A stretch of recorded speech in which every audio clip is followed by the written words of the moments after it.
Hi, everyone. Welcome to our presentation, and thank you so much for joining us today for our presentation talking about major and matching gifts. We really appreciate you all being here and spending some of your afternoon or morning or evening, depending on where you are. But thanks for spending it with us. So, a couple of housekeeping items before we really dive into the bulk of the presentation. Yes, this presentation is being recorded, so you'll receive the recording in the inbox of the email address that you registered with shortly after the presentation, concludes. So you can look out for that and then always have it to come back to. Kind of in that same vein, we also have a downloadable version of the slides today available in the handouts tab. If you'd like to access those, you're welcome to go ahead and download them so you don't have to worry about taking notes or anything as we kind of move through. And then we also have a colleague of mine in the chat, Nikki, who's there to answer any and all questions you might have kind of throughout the presentation. So don't hesitate to ask if you can't find something or you're having any trouble with the live room or something like that. And then speaking of the chat, you'll see the chat bar over on the right side of your screen. I see some of you are already using it, so thank you for that. But feel free to go ahead and introduce yourself, maybe share your name, your organization, where you're tuning in from today. I will say both Jack and I are tuning in from Georgia, where it is warm and sunny and very humid. So that gives you an idea of what we're working with. As a note, also, we're looking at a runtime of about 45 minutes. So as you're thinking about the rest of your day, you can kind of account for that timing. We might go a little bit longer, a little bit shorter, depending on how many questions you guys have, but that's roughly what we're looking at for today's presentation. So, again, thank you all so much for being here, and we can kind of jump into a more formal introduction. So, if you're not familiar, my name is Grace. I am a partnership success specialist here at Double the Donation. And if you aren't familiar with Double the Donation, we are the leading provider of matching gift automation tools to help organizations raise more from corporate matching gifts and volunteer grants. So I'm lucky enough today to be joined by Jack, the customer success manager at Giveffect. And so Giveffect is one of our technical integration partners, which we'll talk a little bit more about later. But Jack, thank you so much for being here today. Do you want to go ahead and introduce yourself and Giveffect as well? Yeah, thank you, Grace. Hey, everyone. As she said, my name is Jack Harrison. I'm the client success team manager at Giveffect. We're a 10 system, all in one nonprofit CRM. We only serve nonprofits. Won't go naming all 10, but just to name a few: fundraising, volunteering, marketing, and major gifts, of course, one of our topics today. So, of course, I've had direct experience both in onboarding folks into their technologies and just the one on one consultation to make sure that we are maximizing the impact for each and every one of your teams and your important missions. So very happy to be a part of the conversation today. Awesome. Thanks, Jack. I'm excited to have you here and to kind of dive into this conversation on major donors and matching gift eligible donors. So, to take a look at our agenda for today, just to give you again a little setting of the stage before we really dive in. We're going to first talk about identifying major and matching gift eligible donors. And so then we'll dive into kind of connecting those donors to your mission once you've already established them. And then we'll talk through some effective solicitation and stewardship strategies that we've kind of established both on the the donation and Giveffect side of things. And of course, like I mentioned, we'll save some time at the end to answer any and all questions that you might have. So feel free to leave those questions in the chat as we go through. We'll be sure to kind of get them at the end. So if you're one of those people who's like, if I don't send this question into the chat right now, I'm going to forget it, then feel free to kind of do that as we're moving throughout. All right. So, like I said, we're going to kick things off by talking about how you can identify major donors and match eligible donors. So, Jack's going to start us off talking about major gifts for a little bit. So, I'll go ahead and hand it over to you, Jack. All right. So first question here, right? What are major gifts? It sounds like a simple question, certainly not a simple answer, as you guys might imagine. This really depends, and it's different for every organization. There is not, while I'll talk actually in a moment about a common formula you may want to think of for your own team, there really isn't that industry standard that everyone follows as far as how much money counts as a major gift. And so obviously, whether large or small, that's going to be reflective of the strategies you take, and we'll talk about here today. But we do know, what do we know about major gifts? These do typically help fund some of the largest projects and programs that your nonprofits have in terms of making an impact in your own communities. As you see here, some of these statistics, even in 2021, seeing that in terms of over the $484 billion, 2/3 of that is into individual giving. I think one of the things you'll see us talk a lot about here today is how there is certainly a time element to this. You could say it's a marathon, not a sprint. But even in terms of like a median here, right, it can really take anywhere from 2 months to 2 years as you're cultivating these relationships. That shouldn't be a deterrence, right? It's just to give you guys an idea of the time that you're going to need to put into this, the thought, the strategy, so that you can be as successful as possible as you launch your own programs. But like we'll talk about continuing here today, it's really in terms of ensuring with the donor relations you have, you're making the most of them in every instance, whether your folks are going to be major donors or not. We'll talk about gift matching as well. But it's really at the end of the day going to be about how do you build those long-term connections, and we'll certainly talk about those strategies here shortly.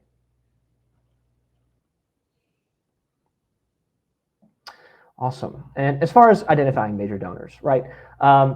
You may not think this, but you likely already have major donors within your database. And again, first here in terms of you want to, in an ideal world, you want that donor profile that captures every one of their preferences and interests. What do I mean? First and foremost, communication preference, right? Are we talking, is this a person who prefers to be reached out via email, direct mail, phone, text? This omni-channel approach is becoming more and more important in today's world. But not only that, obviously, in terms of the specific programs your organization provides, where do they have that shared interest? As we think about any corporate partners and the employees within them, maybe there are missions that align that you can see to. And so as you're building up this information over time, whether it's sending out individual forms and surveys or just incorporating it into your own communication strategy, you'll then be able to use those segments to basically divvy up your folks to then query and then even allow you to fine-tune that process more and more over time. Just a couple of images you're seeing here, of course, is from the advanced search within Giveffect. Obviously, folks are using a myriad number of tools, or maybe it's just spreadsheets, right? But again, you're seeing some of the examples here. Maybe you want to focus on folks from specific organizations in your community that you're already familiar with. Maybe you want to look at the largest gift any of the folks in your system have already made. Maybe you're more focused on the average donation amount. Again, these are all things you should be thinking about at the end of the day. And again, I want to stress here that that formula I mentioned earlier that you may have already seen yourself is try this. Take the top 25 donors of yours in the last couple of years. Remove any outliers that you would determine, and then to take the median number of that group. Treat that as your major donor minimum. That's something I've seen a lot in conversations with nonprofits of various categories. And so think about that as a strategy. And again, this is all going to, at the end of the day, as you're gathering this information, that should, right, ideally play into your communication strategies, because personalization obviously is an important piece of this to deepen each of these individual relationships over time. All right, and a big piece, of course, is using technology as much as possible to help you leverage that. Like we mentioned earlier, there's obviously a time component. And in fact, one thing I should even mention before going into the tech here as well is if for your team, or if you're a party of one, it's easy if you're a party of one, but if you're not, if you're a small team, big team, have that point person identified as far as who's running that major gift program. Maybe it's more than one person, but that's key from the jump, right? If we don't know who's the person leading that program, we may not be as successful in getting that lifted off the ground and everyone being on the same page. Once you've had that in place, it's just some of the technology out there, again, not specific to Giveffect, but we certainly apply in this category, is you may have data mapping tools at your disposal.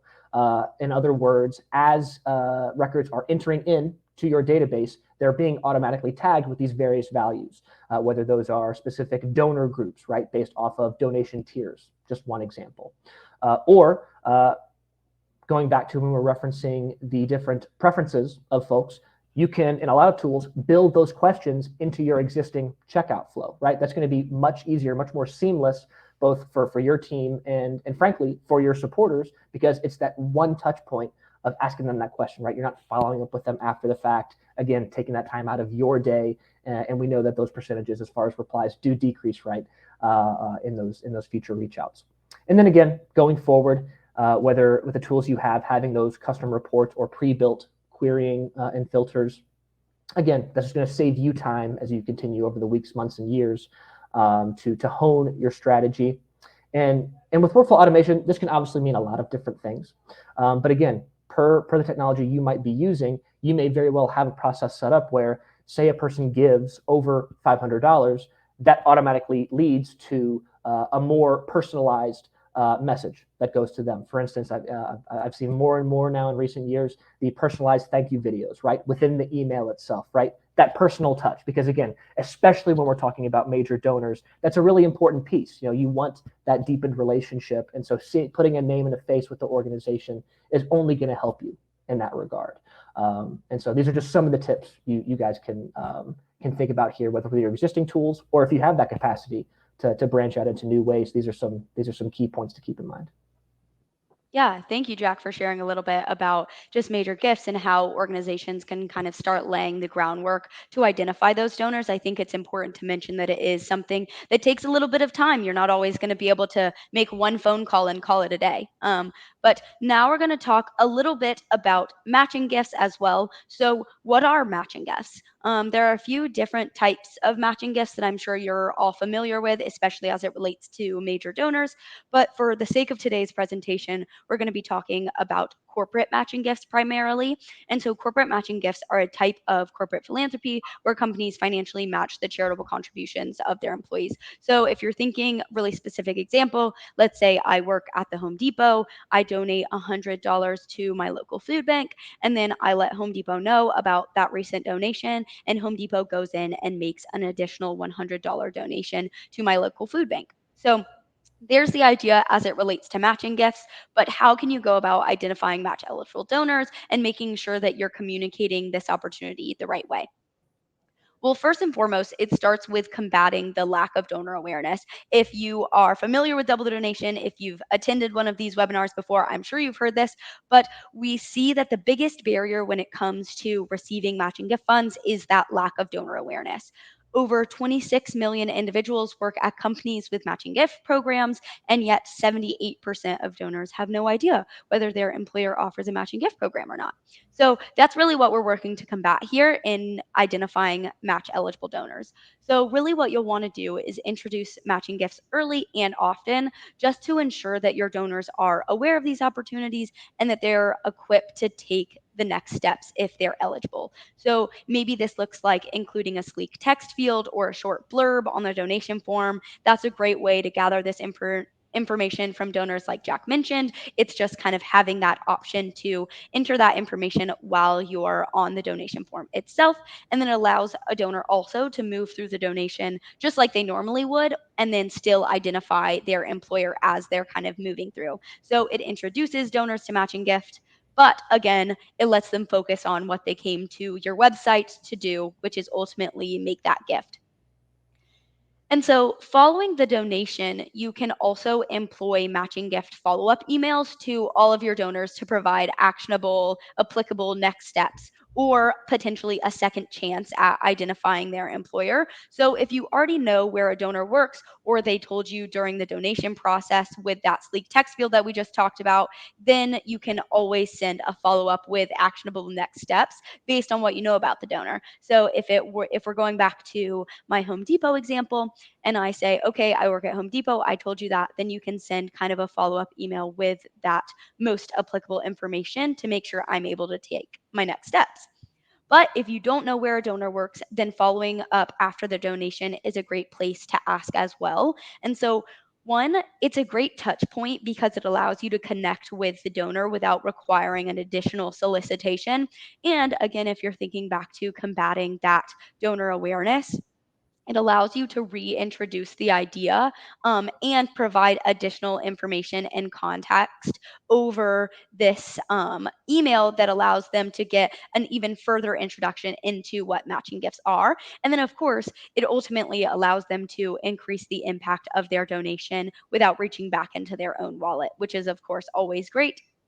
And again, it kind of allows you to collect that valuable donor information, which can inform future strategies, both as it relates to matching gift and corporate giving or major donor strategies. So, something to keep in mind. In terms of recommendations for sending emails, our recommendation would be to send these follow ups after a donation, but not necessarily immediately after. It's kind of a weird distinction to make, but the one reason I mention it is that donors might see an email from your organization and immediately disregard it as like a standard confirmation or receipt following a gift if you send it immediately.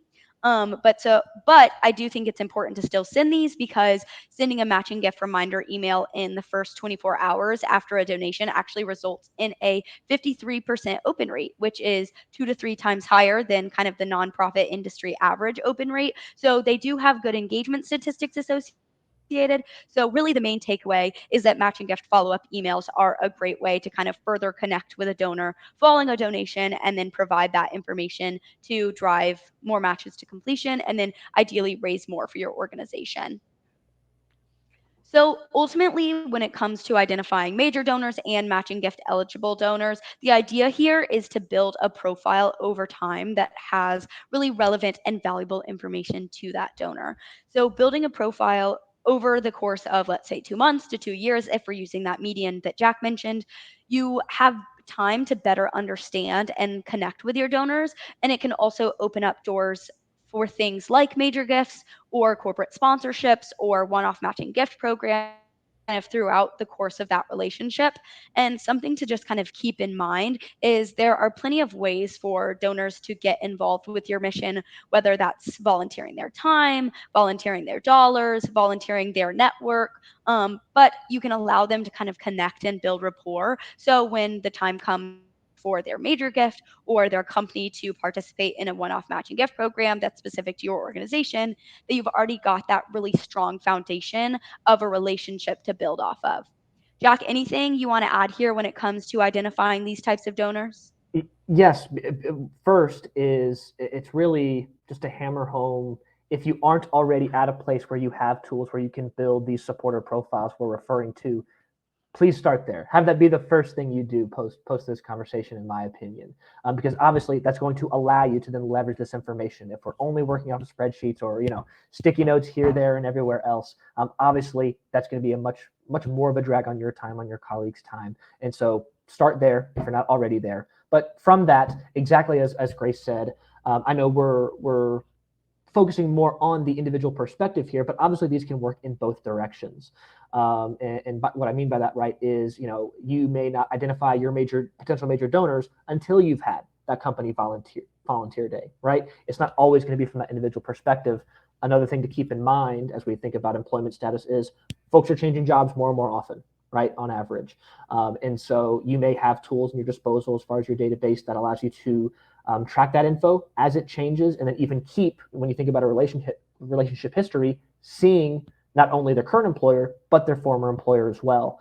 And so it may even be something as simple as noticing that change in the domain of their email address and just asking that question of, hey, I noticed this change, right? If you can build that into your communication, to never not take advantage of those potential relationships on the corporate side.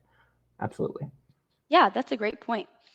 Moving kind of into our next section here is talking about connecting donors to your mission. So we've kind of set the stage with identifying those donors, and now we're going to talk about kind of connecting those donors to your mission and actually get them feeling compelled to give or equipped to take the next steps to secure a matching gift request. So let's go ahead and dive into what that can look like.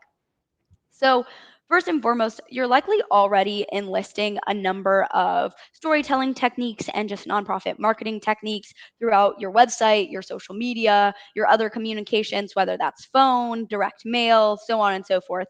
So, what we really recommend is continuing to leverage these techniques across the board and then include major donors and matching gift opportunities to highlight previous success stories kind of throughout those communications. I'm sure that you're all familiar in some capacity with this idea or different theories of donor psychology. And so, some of the best ways to engage donors, and one thing I want to mention kind of with that idea is social proof. So, if you're not familiar, social proof is a phenomenon where decision making becomes credible or validated. Someone's like, yes, I should do this through the behaviors of others. And so, as it relates to storytelling, existing success stories or existing opportunities where a donor gave a major gift that vastly increased the impact of your organization or how you were able to accomplish your mission, or even an example of a donor who was able to secure a significant matching gift from their company or has been securing matching gifts over time and then ultimately allowed you to accomplish more for your mission are great ways to kind of exhibit this idea of social proof and compel additional donors to kind of get plugged in to your organization and feel connected in that way to grow those relationships. And again, say, if the people in my community are doing this, maybe it's something I want to get involved into. So it's always a good idea to keep that in mind as you're looking to expand your network, especially as it relates to ideas where you're trying to build these relationships and build that rapport. And so I'm actually going to hand it back over to Jack again to talk a little bit about storytelling at scale and how your organization can really optimize tech for personalization to connect to your donors here. Absolutely. And there's really, I think you can think of it in two levels, more or less. First level here, just using email as an example, but obviously you could do this with direct mail and other forms of communication as well, is when we talked about those segments that you create based on these relationships you're developing, that's of course your first level. When we think about this personalization, this customization, again, we want to make sure we're speaking to those previous points we know in each of those folks' history. And so at that group level is one way you want to think about it. And at the second level here, maybe to dig a little bit deeper, is to within that segmented group. This depends on your technology. This is something Giveffect offers, but again, there's a number of tools out there that may offer this. Is even within that personalized communication, to have a personalized, in this case, we'll call it just that donation checkout page that speaks to that person. What do I mean by this? And so you're seeing in the example on the screen here, it's the same donate button that everybody sees as they open the email, but as they open that new window in their browser, it's going to be feeding off of that information in your database. For instance, just one example of their average donation amount. So when it prompts them with that appeal, with that ask, again, you're leveraging that previous history automatically, right? You're not having to go in here and have one individual communications and having that eat up time in your day. So that's that second level as far as that personalization. And then just with storytelling, coming back to some of the things Grace mentioned, with it's not just don't limit yourself at just the appeal stage. Or just in the general branding, say if it's leading up to a particular campaign or event, you'll want to weave this in throughout the entire process so that it is that coherent story for folks, no matter where they're entering in that pipeline. And so whether it's in terms of, again, just advertising that, letting people know, again, it's just the awareness. We talked about that stat earlier that a lot of people just don't know. And so if this is a strategy you're employing, tell them, right? How else will they know? And then especially, you can include this in your acknowledgments as well. I think Grace made a great point earlier as far as even delaying, say, those thank yous, or not even delaying, just in addition to having that additional poke of, hey, by the way, thank you so much for your gift. Here's that impact. But then also, here's this gift matching. And again, not just the appeal. Final piece I'd say here, of course, is just in noting your progress over time, right? At first, you may be demonstrating that social proof, that impact at the beginning, but without seeing more numbers or just how that journey develops, folks may not have a great idea. And so again, remember to intersperse that in through the entire pipeline here, while factoring in these different segments that you're working with. Absolutely. And one thing that I'll add just on kind of a personalization note is that if you think about personalization, I know it can be a little bit daunting to say, okay, we have all of this information about a donor. How can we leverage it in the right way? And what I would encourage you to frame it as when you're thinking like that is think of all of the solicitation emails that you get from for profit companies that are asking you to buy their pants or their shirt or their new beach product as we're approaching summer vacation. But something just to think about is those companies are employing similar tactics to make sure emails that show up in your inbox are as personalized and tailored to getting you to show up on their website as possible. And so donors expect that in their personal lives. And so they can expect that in their personal giving too. And it's just going to reinforce the relationship that you have there and making sure that you're engaging in the correct ways and ways that your donors are expecting. And that kind of takes us into this next idea here which is leveraging the right medium. And so, as you're building that profile on your donors, understand the ways that they want to be connected to your organization, and then also ensure you're communicating with your donors in ways that they expect and then also want to receive. Kind of in the same way that there's no exact number of what a major gift is, there's no one best way to communicate with donors, but rather it's important to meet them where they're at. And so this could vary depending on your typical donor demographic. So you may want to communicate primarily via email or text if you're working with people who are particularly tech savvy or have identified that that's their preferred method of communication. You may have individuals who work with your organization that primarily want to meet in person, or they primarily want to hear communications over the phone or even in direct mail. But really, the idea here is just to clearly illustrate, again, going back to this idea that you know and value your donors and that their time, their dollars, their effort and dedication to your organization is not going unnoticed and that it's actually being valued. So keep that in mind as you're kind of planning outreach and considering fundraising plans through the rest of the year. And it'll be a great way to both honor your commitment to your donors and then also express your appreciation in more ways than just like an explicit thank you, because you're able to say thank you for all that you do without even saying thank you there. So, Jack, anything else you want to share before we jump into some new strategies for solicitation and stewardship? Sure, sure, absolutely. Just a couple of quick things. Is first, obviously, when we think about these demographics, just age just being the prime example we're looking at here. While it's certainly helpful to think of the demographics of your own donor base or potential donor base, you still don't want to treat them as a monolith in and of themselves, right? We still know there's going to be variation within these groups. Just one thing I'd point out in particular is with the proliferation of text messaging. That's it. Nowadays, most folks have some kind of mobile phone, including folks we'll call right the baby boomers and so on. But with that, they may receive your message, and those do have those highest open rates. But like Grace said, how do they prefer to engage going forward? That person may open that text, see it, but do they feel comfortable enough, whether it's, say, if it's their level of tech savviness or, again, just their comfortability in terms of who they're talking to, is they may not be as inclined to actually engage with that text, with whatever appeal you've got going on there. And so, again, just think you're still going to have variation within these um, um, as you look at these different demographics. Yeah, great point there. Now we're going to move into talking about some effective stewardship and solicitation techniques when it comes to major and matching gift eligible donors in general. And so this is going to kind of take us home as we think about identifying those donors, connecting them to your mission, and then instituting these really effective techniques that we've kind of established here. So, similar to what we just talked about with this idea of storytelling and communicating with your donors, you also want to make sure that your donors are understanding your organization's goals and are ultimately able to visualize the way that their contribution, whether that be a major gift, whether that be a matching gift submission request, or even just volunteering their time, could help you reach those goals. And so I know you probably hear this all of the time in the fundraising world, but if a supporter doesn't know how or why to support your organization, then the reality is that they probably won't.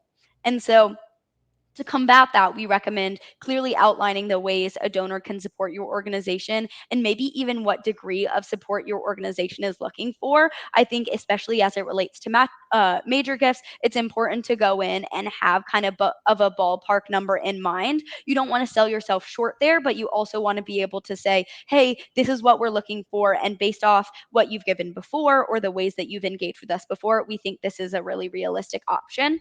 And so, in that kind of same realm, you've probably heard of SMART goals. These are a great way to conceptualize goal setting at your organization, and I think a great way to communicate goals to a donor or a supporter. So, as a refresher, you probably don't remember SMART off the top of your head. I know I didn't. I had to look it up. But SMART goals are goals that are specific, measurable, achievable, relevant, and time bound. So you probably are setting SMART goals in general for your fundraising. And so it might be helpful to kind of silo or segment according to those SMART goals and think, okay, this is what we're hoping to do for major gifts or matching gifts or volunteer hours or something along those lines. But once you've established a goal, you can ultimately communicate it to major gift donors, to matching gift eligible donors, so they can understand the impact of their donation and then kind of conceptualize the value of it. And so that also kind of leads into our next point. So when you're talking to these donors, make sure that you're quantifying the impact of a major gift or a match donation. This kind of coincides with this idea of SMART goals, and it's likely something that you're already doing when running a specific campaign or when you're sending a specific solicitation, whether it be email or direct mail or what have you. But it can really help quantify and qualify the impact of a donation even if it's outside of that large campaign that you usually run at the end of the year or at the beginning of the year or in line with a giving day or something like that. So, whether you're hoping that a donor gives $25 or $25,000, you really just want to illustrate and then exemplify the impact of those dollars because that's the thing that's going to connect them to your organization. Who a donor who understands the impact of their gift or even the specific things that their gift is going to is all the more likely to give. And so you just need to remember or keep in mind that donors are drawn to your organization and its mission for a reason, whether that be personal or familial or from their past, what have you. You want to make sure that that mission and those goals remain kind of an integral part of ongoing conversations with donors because, again, that's what's kind of keeping them connected and keeping them compelled to give back in the first place. And so specific, to matching gifts here, since these can apply to many of your donors regardless of the size of their donation or kind of how often they're giving, we recommend incorporating mentions of matching gifts across multiple channels. Again, that the biggest barrier to receiving matching gift funds is that donor awareness or lack thereof. And so, even a mention in something as simple as an email signature or an additional notice like a flyer or a postcard in your direct mail appeal could go a long way to kind of pique a supporter's interest and then also get them to kind of take those next steps. And one especially helpful tip here as it relates to matching gifts in general is to create a dedicated matching gift page that lives on your website. So you likely already have some variation of like a ways to give page or how to get involved page. And so including a page dedicated to matching gifts is going to be a great way to ensure donors can easily get answers to their frequently asked questions and then also have a place to come back to either before or after a donation to figure out if this opportunity applies to them, to take next steps. And it's a good place, again, to just reemphasize the value of matching gifts and why donors should look into pursuing them.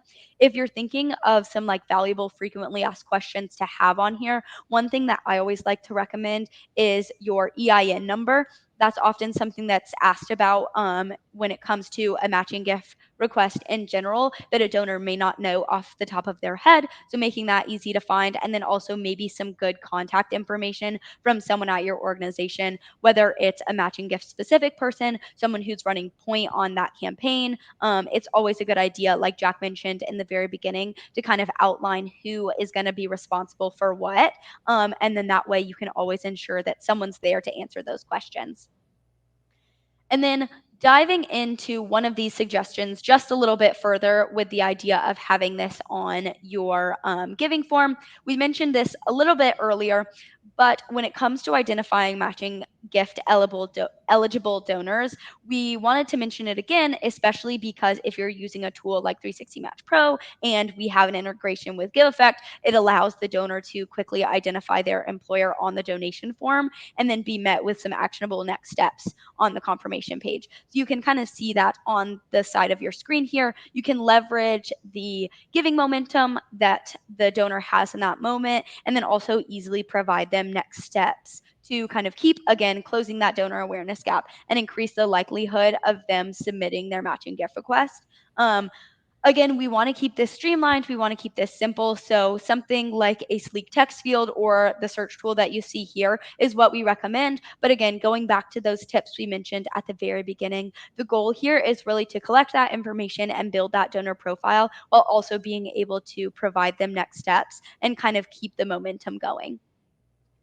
And kind of with that idea, the value of mentioning matching gifts and utilizing this in your communication can be really helpful, especially when it comes to some of the stats that you see on the screen here. So, according to some of the research that we've done at Double the Donation, 84% of donors are more likely to donate if they know their gift could be matched. And thinking back to that idea of donor psychology, this makes a lot of sense. If you know your donation is going to be able to go that much further, and it also can go that much further without having to reach back into your own wallet, that might just be the incentive you need to give.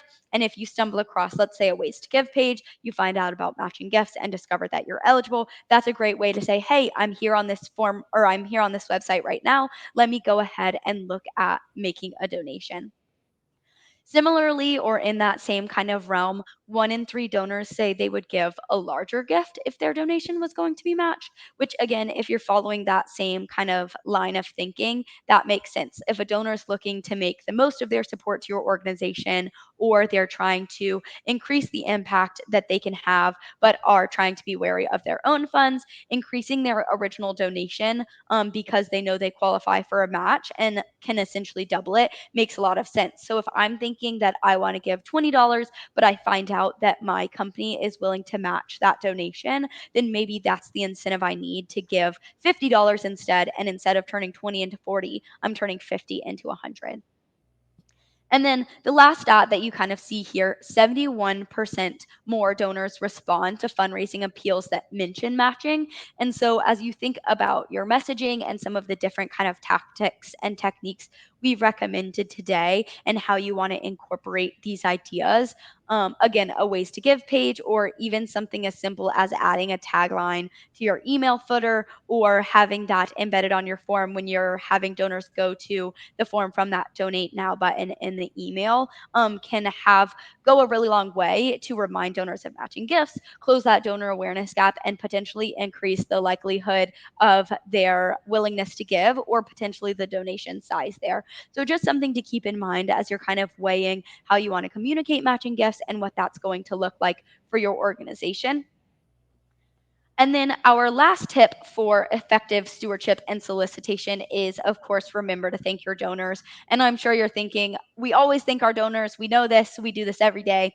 But it's a nice reminder, especially when it comes to major donors or matching gift eligible donors who may have gone kind of the extra mile for your organization and have clearly exemplified their commitment to your cause or just their dedication to making sure that they want to see this through the end or to fruition.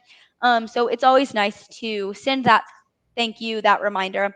And again, going back to couple of slides, continuing to leverage the right medium when it comes to thanking your donors. Jack made a great point that a thank you text or a solicitation text may be a great idea, but it may not always be the thing that your donor feels most comfortable with or the way they want to engage with kind of as their relationship continues. So if your donor prefers phone calls over email or direct mail over text message, maybe they prefer something handwritten over automated, make sure you just kind of keep that in mind when it comes to thanking your donors, especially when you're thinking about major donors who are dedicating a significant time or sum of money. So, a large part of the process, like we've talked about when it comes to identifying these donors, is to build truly meaningful relationships. And so, thanking donors in a way that is going to resonate with them just continues to build that relationship and increase the likelihood of additional giving and support in the future. So, just something to keep in mind and have kind of in the back of your head as you're making those plans to say thank you. Jack, anything to add when it comes to thanking your donors? Two things. One, to go back to, there are certainly tools out there that can help you automate these reach outs we're talking about, right? If it's the handwritten note or the text, the email, etc., or an all of the above approach, right? It's not just tools like Giveffect. There are others out there. But if this is something you're worried about as far as time commitment, workload capacity, those kinds of questions, there is tech out there that can help you automate these processes. And then second, maybe even take it from a different perspective, but it certainly plays into what we're talking about as far as deepening these relationships. Is even something we haven't necessarily said today is maybe your major donor wants to remain anonymous, right? I've actually even seen examples recently, or in fact, it was one of my colleagues actually that was recently at a conference where a particular nonprofit, they didn't honor that anonymity with that major donor, and it led to real problems. And so this gets right back to our point earlier of knowing who your folks are, what are those communication preferences, and being able to honor them so that you don't accidentally jeopardize those relationships. That's even an aspect you can think about. Yeah, absolutely. I think that's a great point. And something to remember again is just this idea of relationship building. And that's where major donors, match eligible donors, volunteers, all of these individuals who are engaging with your organization are going to come from these relationships that you build. So that's always just something to keep in mind and to have on hand as you kind of plan for these strategies and incorporate those into your kind of fundraising day to day. So that kind of wraps up and concludes the majority of the content we had for you all today. So we've got a couple of minutes left here for questions. So if you have any questions for myself or for Jack, whether they be about matching gifts or major gifts or just fundraising in general, feel free to drop those in the chat and we'll kind of hang out here and answer any questions from the jump. But Jack, any kind of closing remarks while we wait for people to chime in? Anything that if there's one major takeaway, what would you recommend? Oh boy, yeah, that's always tough. One major takeaway is just to it really gets back to the building blocks we talked about at the beginning of establish who that person is on staff, if one person or multiple, but ensuring that and actually, you know what, I would even say this. I know we've talked about a lot of different strategies and technologies, methods that you can contemplate, but you may be deterred because you just don't have those tools yet, or you don't have that time and capacity. Do not let that deter you from getting started in the first place, right? There isn't, like we said, there isn't that requisite number of, how many donors does it take to make a major gifts program, to get your feet wet, to lay your process out and see that proof of concept is going to be helpful, even if it doesn't work out in the end with certain folks. You see what works, what doesn't, and that will inevitably allow you to scale that up and know, okay, you know what, we took stock, what do we need to work on going forward? So definitely don't let that deter you, any of these hurdles we've talked about here today. Absolutely. I think one kind of closing remark that has a similar sentiment is perfect is the enemy of great. Yes. And so that's always a great one. It coincides exactly with what you were just talking about. But don't let trying to get this exactly to pin down the exact perfect major donor who's going to give you $1 million. Don't let that be the thing that stops you from pursuing maybe a $5,000 major donor. Because I think that it can be easy to set your sights on really big ticket numbers or having big ticket items at like an auction or something like that. But I think it all comes down to what makes the most sense for your organization and what you kind of have the bandwidth for and are equipped to do.